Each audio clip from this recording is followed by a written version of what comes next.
Olá pessoal, tudo bem? Esse é o nosso Meditando em Deus, o nosso projeto que visa edificar e abençoar a sua vida. E hoje nós vamos continuar a nossa série de estudos sobre os fundamentos da fé. E vamos falar hoje sobre um tema muito importante, que é o que é um discípulo. O que é um discípulo? E gostaria que você refletisse, pensasse, analisasse a sua vida, a minha vida, as nossas vidas, se verdadeiramente à luz da palavra de Deus temos sido discípulos do Senhor Jesus. Será que você tem sido um discípulo do Senhor Jesus? Mas o que é um discípulo? É a pergunta e o tema do dia de hoje. Um discípulo é alguém que crê em tudo que Cristo disse e faz tudo o que Cristo manda. Discípulo é aquele que crê em tudo que Cristo disse e faz tudo o que Cristo manda. Será que nós temos sido isso na nossa vida? É importante entender que no contexto do Novo Testamento não existe a pessoa que seja convertida e não seja discípulo. Não existe isso. Convertido sem ser discípulo. Salvo, convertido, discípulo, tudo isso são termos equivalentes que se referem ao mesmo tipo de pessoa, alguém que nasceu de novo, nasceu para Deus, tem a vida de Cristo nele. Então cada termo desse, revela um aspecto diferente da vida ou experiência dessa pessoa, mas são termos similares. Salvo, convertido, discípulo, são termos que são similares. Salvo, o que significa? É aquele que foi liberto do pecado, de uma consequente condenação eterna. É aquele que está debaixo do senhorio de Cristo Jesus, o nosso Senhor. Convertido é aquele que sofreu uma transformação de mente, uma metanoia, conforme está lá em Romanos, capítulo 12, de 1 a 2, fala de uma mudança de mente, de alguém que fez uma conversão, estava indo na direção do pecado, da ruína, da destruição, do inferno, de repente ele convergiu, ele foi convertido, sofreu uma transformação de mente, de coração, de atitudes e de comportamento. Discípulo é aquele que é seguidor, é aquele que é praticante dos ensinos do mestre, é aquele que é submisso, é aquele que é obediente. E crente é aquele que crê. Então, salvo, convertido, discípulo e crente são termos, sim, têm as suas diferenças, mas são termos similares que salientam apenas a experiência de uma pessoa, mas está falando do novo convertido, daquele realmente que entregou sua vida e seu coração para Jesus. Cada um desses termos tem sentidos diferentes, mas todos eles são aplicados a uma mesma pessoa, aquele que nasceu de novo. Se não entendemos bem isso, viveremos numa confusão eterna, achando que é possível ser convertido sem ser discípulo de Jesus. Não, não é possível. Todo verdadeiro convertido, quem nasceu de novo, tem que se tornar um seguidor do Mestre, um seguidor da vida, da obra, dos passos do Senhor Jesus, o Jesus de Nazaré. É comum então encontrarmos pessoas que se dizem convertidas, creem sinceramente que são salvas, mas que contraditoriamente a isso dizem que seu alvo é serem submissas a Cristo e seu desejo é um dia serem consagradas. Querido, não funciona. Com Deus é tudo ou nada. Você precisa ser totalmente entregue a Cristo. Isso não pode ser procrastinado, deixado para frente, empurrado, deixado para amanhã, aquilo que Deus espera que você faça hoje. Hoje nós temos que nos arrepender, hoje nós temos que mudar, hoje nós temos que ser transformados pelo poder de Deus, hoje nós temos que nos entregar totalmente a Cristo. E discípulo é isso. Então, é uma grande contradição quando você pensa que pode se converter e se consagrar lá na frente, ou se santificar depois. Pois como alguém pode se considerar salvo ou convertido se ainda não se entregou totalmente e incondicionalmente a Jesus de Nazaré? Está lá em Mateus 9, 9, Nós vamos ler aqui, Mateus 9, 9. Mateus, só um pouquinho aqui. Deixa eu encontrar. Mateus 9, 9. Diz assim: saindo, viu Jesus um homem chamado Mateus sentado na coletoria e disse: segue-me. E ele se levantou e o seguiu. Então, se você realmente quer ser discípulo de Jesus, você tem que ser como Mateus. Jesus chama e na hora você se levanta dos seus pecados, das suas mazelas, do seu passado horrendo, seja o que for, da sujeira, do erro, da falha, você se levanta e começa a seguir a Jesus. Como Mateus fez, assim nós também temos que fazer. Então, temos que obedecer incondicionalmente e viver uma total obediência a Ele. Nós vemos isso em Mateus 7:21. Mateus 7:21. Pois dizia essa mulher consigo mesma: se eu conseguir apenas lhe tocar as vestes, serei curada. Então nós vemos aqui uma mulher que creu, foi na direção de Jesus, aqui é a mulher do fluxo de sangue, que creu e tomou uma atitude, né? Ela obedeceu, ela foi na direção de Jesus, ela renunciou todos os seus achismos e seguiu Jesus. Aqui nós vemos claramente Mateus 21, alguém que realmente seguiu a Jesus e teve a sua vida transformada pelo poder de Deus. Você precisa renunciar a tudo quanto tem também. Nós vemos isso em Lucas 14, 33. Lucas 14, 33, né? Lucas 14, 33. A Bíblia diz assim: assim, portanto, todo aquele dentre vós que não renunciar a tudo quanto de mais estimado possui, não pode ser meu discípulo. Ou seja, temos que renunciar tudo em favor do reino de Deus. Nada é nosso mais, tudo é dele. Minha vida é dele, minha família é dele, não é minha, os filhos não são meus, são do Senhor, os recursos não são meus, são do reino de Deus, o carro não é meu, a casa não é minha, tudo é do reino de Deus, para a glória de Deus. Quem é discípulo de Jesus entende, vive nessa perspectiva. E às vezes até quando ele perde alguma coisa, ele não se preocupa, porque se não é dele, é de Deus, e perdeu, ou sei lá, claro que a gente tem que cuidar, ser zeloso e tal, mas se roubar alguma coisa assim nesse sentido, irmão, se o teu coração está pegado a Jesus e não preso a essa terra, você não vai se prejudicar, igual Spurgeon, né? Se eu não me engano foi Spurgeon na história da igreja, disse que quando chegou em casa de uma pregação, sua casa estava pegando fogo, e aí todos ficaram assim impressionados como ele ficou confiante no Senhor, não se desestabilizou, não chorou nem nada. Ele falou: mas Spurgeon, o que aconteceu com você? Daí ele falou: olha, essa casa não era minha, é do Senhor. Então isso não é problema meu, é problema de Deus.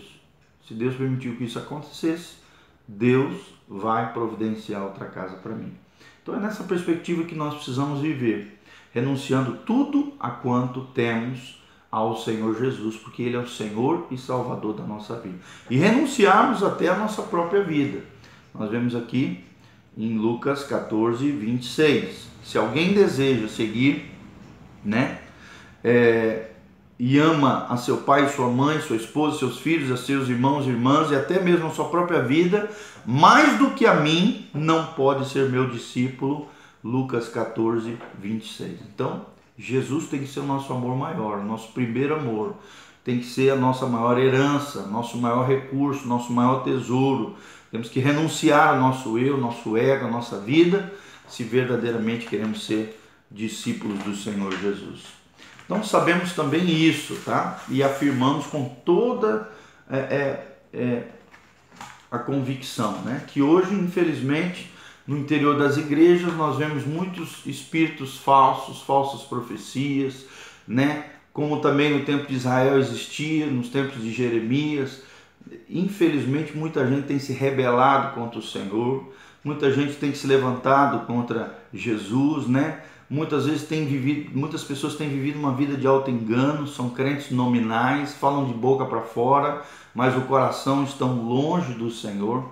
Vamos ler isso aqui, eu acho que é importante, né? São duros de coração, acham que são novos convertidos, mas não têm a vida transformada, são falsos crentes, falsos cristãos, pessoas que têm etiquetinha de crente, mas o coração podre, são sepulcros caiados, legalistas, fariseus, hipócritas, muitos deles, e nós vemos isso nitidamente aqui no Antigo Testamento, o profeta Jeremias puxando a orelha e chamando a atenção desse povo que infelizmente não leva as coisas de Deus a sério. Jeremias Jeremias 6,14 diz assim: eles tratam da ferida do meu povo como se não fosse grave. Shalom, paz, dizendo haverá paz, é o que costumam dizer, quando em verdade não há paz alguma, nem hoje, nem amanhã.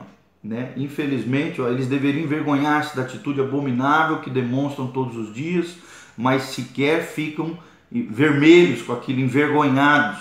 Não, eles não se sentem nem um pouco envergonhados em praticar o mal. Por isso eles cairão entre os que caem, quando eu os castigar, serão grandemente humilhados. Então esses falsos discípulos de Jesus, falsos convertidos, serão tratados por Deus, serão tratados pelo Senhor, porque são pessoas que infelizmente têm escandalizado, têm feito coisas horríveis, né?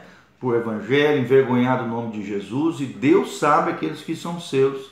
Então eu e você, nós temos que ser verdadeiros discípulos do Senhor Jesus, entregarmos o governo, o domínio, o nosso coração plenamente ao Senhor, vivemos uma vida santa, reta, consagrada, íntegra diante de Deus, para que não jamais venhamos envergonhar o nome de Jesus, pelo contrário, venhamos verdadeiramente sermos cheios do Espírito Santo, sermos uma bênção no reino de Deus.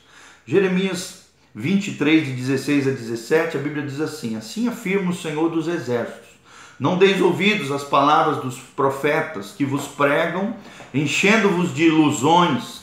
Falam de uma visão que lhes sobem do próprio coração e não dizem uma palavra que procede da boca do Senhor. Nós temos visto isso, né? Muitos pregadores falsos, ministros que envergonham o evangelho, lobos vorazes vestidos de ovelha, que não têm compromisso com o Senhor Jesus, estão extorquindo o povo, iludindo as pessoas, falando palavras de ilusões, como diz aqui, palavras do coração, às vezes até tem um apego emocional, tem uma palavra extraordinária do ponto de vista sentimental, mas os seus corações estão corrompidos, estão cheios de engano, ludibriados e ludibriando os outros, infelizmente.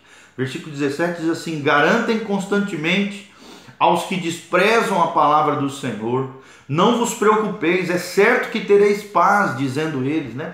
Pregando essas palavras que não tem nada a ver com o evangelho do Senhor Jesus, uma falsa paz, uma falsa prosperidade, uma falsa vida, como se você pudesse pintar e bordar, fazer um monte de coisa errada que não vai dar nada, que Deus é amor, uma palavra libertina, uma palavra liberal. E a todos os que seguem a teimosia dos seus corações afirmam: nenhum mal virá sobre vós. E assim, essa palavra infelizmente aguinha com açúcar, adocicada, e não a palavra real, né? Que considera a bondade, mas também a severidade do Senhor. Infelizmente essas pessoas não têm compreendido a palavra de Deus, têm pregado um evangelho fácil, e o evangelho não é fácil. Ser discípulo do Senhor Jesus é renúncia todo dia, é sacrifício, é dor, é sofrimento. Tem alegria, sim, tem prazeres com limitações impostas pela palavra, sim. A bênção, a prosperidade bíblica correta, com boa gestão, com um coração, né, generoso, sim. Mas eles pregam uma palavra aguinha com açúcar, dizendo que tudo está bem, tudo vai dar certo, né? Essa palavra triunfalista aí, que nós vemos na igreja do Senhor, né? Deus vai dar vitória e tal, você pode pintar e bordar. Isso não é a palavra de Jesus, o evangelho de Jesus Cristo, pelo contrário. Jesus o tempo todo puxava a orelha, chamava ao arrependimento, o reino de Deus está entre vós, e nesses dias Deus quer restaurar essas realidades, essas palavras verdadeiras do evangelho do reino de Deus, para que se cumpram as palavras do profeta Jeremias, né? Deus puxando a orelha do seu povo que seguiam esses falsos mestres, esses mestres segundo o seu coração, e também as palavras de Malaquias 3,18, a Bíblia diz assim: então vereis outra vez a diferença entre o justo e o perverso, entre o que serve a Deus e o que não serve a Deus. Aquele que pretende ser salvo verdadeiramente ou convertido tem que ser um discípulo do Senhor Jesus, né? E quem só quer aparência, infelizmente, não tem essência e vai se dar muito mal diante do Senhor Jesus. Então nós precisamos entender, todo salvo verdadeiro precisa ser um discípulo do Senhor Jesus. Ninguém que é salvo verdadeiramente pode não ser um discípulo do Senhor Jesus. Todo salvo deve ser um discípulo do Senhor Jesus.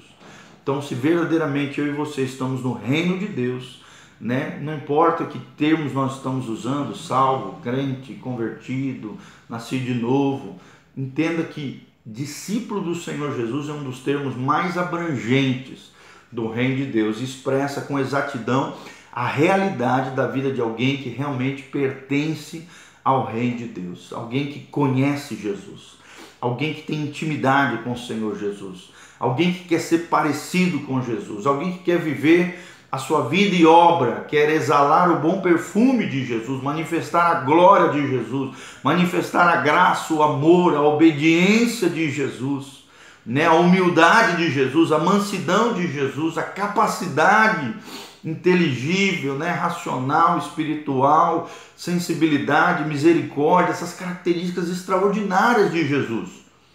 É assim que nós vamos ser discípulos do Senhor Jesus. E esse termo, discípulo, é o termo que Jesus, os apóstolos e os primeiros irmãos escolheram. Então, daí a importância de ser discípulo do Senhor Jesus. Então, nós falamos sobre isso. Discípulo é alguém que é salvo, né? Ou seja, foi liberto do pecado e, né, consequentemente foi liberto da condenação eterna, está debaixo do senhorio de Jesus. É alguém que é convertido, ou seja, que sofreu uma transformação genuína da mente, a metanoia de Romanos 12. É alguém que é discípulo de verdade, seguidor, praticante dos ensinos do Mestre e submisso ao Senhor, a sua graça, o seu amor, o seu poder e principalmente a sua palavra. E alguém que verdadeiramente é crente, que crê, que confia, que entrega e que descansa ao Senhor. Como nós vimos, é alguém que se entrega incondicionalmente a Jesus de Nazaré, que vive uma vida de total dependência a Ele, que renuncia tudo que tem e que renuncia a própria vida para viver os sonhos de Deus, que são muito melhores do que os nossos sonhos. E o desejo do meu coração é que você seja um discípulo do Senhor Jesus, que eu seja, que nós sejamos discípulos do Senhor Jesus, que a graça de Deus bendita venha sobre a sua vida, sobre a sua casa, sobre a sua família. Seja um discípulo do Senhor Jesus, seja um seguidor do Mestre, seja um talmidim de Jesus, seja realmente alguém que viva, que encarne a palavra no seu dia a dia, que as pessoas vejam Cristo em vós, a esperança da glória de Deus. Esse é o desejo do meu coração, querido. Jesus está voltando. O arrebatamento da igreja está aí. Os juízos de Deus que virão sobre a terra, sobre os impenitentes, sobre aqueles que não se arrependem. A ira de Deus está sendo, preparada e já vemos um princípio de dores, coisas acontecendo, coisas terríveis acontecendo na terra como nunca antes. Um monte de terremoto, um monte de tragédias, um monte de situações. Jesus está voltando. Prepara-te para encontrares com teu Deus. Esteja preparado. O arrebatamento está aí, as portas de Deus, do reino de Deus, para levar a sua noiva adornada ao soar da última trombeta, um abrir e fechar de olhos. A Bíblia diz: nós seremos arrebatados, tomados por força, arrancados pelo seu poder dessa terra e nos encontraremos com Ele nos ares. Os mortos em Cristo ressuscitarão. Este corpo mortal se revestirá de imortalidade, o que é corruptível, de incorruptibilidade, e nós seremos como Ele é, um corpo novo, ressurreto, glorioso, extraordinário, para a glória de Deus. É isso que Deus tem para nós. Prepare-se para encontrar com Deus. Conserte o que estiver de errado na sua vida. Alinhe o seu coração com o céu. Não aceite o pecado como algo normal na sua vida. Viva uma vida santa, correta, honesta, íntegra, na linha de Deus, no caminho de vida eterna, no caminho do Senhor. Esse é o desejo do meu coração. Eu oro sobre a tua vida. Que Deus te abençoe no nome de Jesus. Curta aí o nosso canal, PR Giovanni. Propaga essa mensagem de salvação, de bênção, de glória. Esse fundamento da fé, o fundamento de ser um discípulo de Jesus. O que é um discípulo é o que nós temos que viver dia a dia no nome de Jesus. Siga também o nosso Facebook, Meditando em Deus. É um Facebook que visa abençoar a sua vida, o seu coração. Que Deus te abençoe no nome de Jesus. Um beijo do pastor Giovanni. Que a graça e a paz de Deus esteja sobre a tua vida. Amém.